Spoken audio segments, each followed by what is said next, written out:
समय रैना के साथ 5 और इन्फ्लुएंसर को सुप्रीम कोर्ट में पेश होना पड़ा। 2 हफ्ते में जवाब देने का भी आदेश दिया गया है। बता दें कि एक विकलांग बच्चे का मजाक उड़ाने पर समय रैना को मंगलवार में सुप्रीम कोर्ट ने 5 इन्फ्लुएंसर के साथ पेश होने के लिए आदेश दिया और इन्फ्लुएंसर को तलब किया गया। इन सभी पर आरोप है कि उन्होंने एक कॉमेडी शो के दौरान एक स्पाइनल मस्कुलर एट्रोफी एस्मे से पीड़ित लोगों समेत दिव्यांग व्यक्तियों का मजाक उड़ाया, यानी कि विकलांग। इस पर जस्टिस सूर्यकांत और जस्टिस जोया माल्या बागची की बेंच ने सभी इन्फ्लुएंसर को 2 सप्ताह के अंदर याचिका पर जवाब दाखिल करने को कहा। साथ ही चेतावनी दी कि उन्हें इससे ज्यादा समय नहीं दिया जाएगा।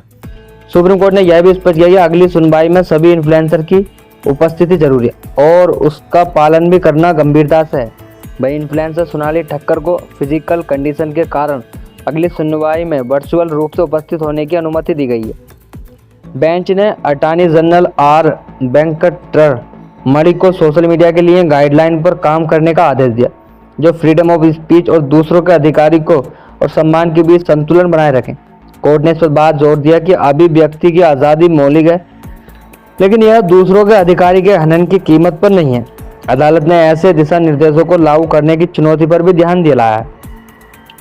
इंडियाज गॉट टैलेंट शो में पेरेंट्स पर अश्लील कंटेंट के आरोप में फंसे समय रैना पर आरोप है कि उन्होंने अपने शो में रेयर बीमारी से पीड़ित बच्चों पर आपत्तिजनक कमेंट किया था।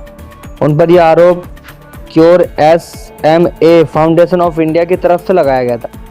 फाउंडेशन ने कोर्ट को बताया कि समय रैना ने दैट कॉमेडी क्लब में स्टैंड अप में कहा था कि देखो, चैरिटी अच्छी बात है, करनी चाहिए। मैं एक चैरिटी देख रहा हूँ जिसमें 1-2 महीने का बच्चा है जिसे कुछ तो क्रेज ही हो गया, जिसके इलाज के लिए उसे 16 करोड़ रुपए इंजेक्शन चाहिए।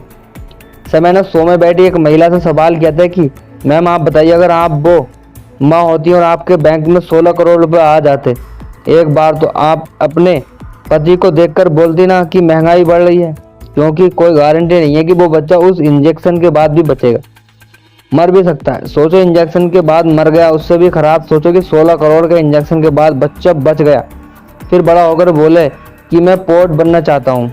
फाउंडेशन की याचिका पर सुनवाई करते हुए सुप्रीम कोर्ट ने ऐसे कंटेंट को परेशान करने वाला बताया, क्योंकि समय रैना ने अपनी हदें पार कर दी थी। वहीं जस्टिस सूर्यकांत ने कहा था कि हम इन आरोपों से सचमुच परेशान हैं, हम ऐसे मामलों को रिकॉर्ड में रखते हैं।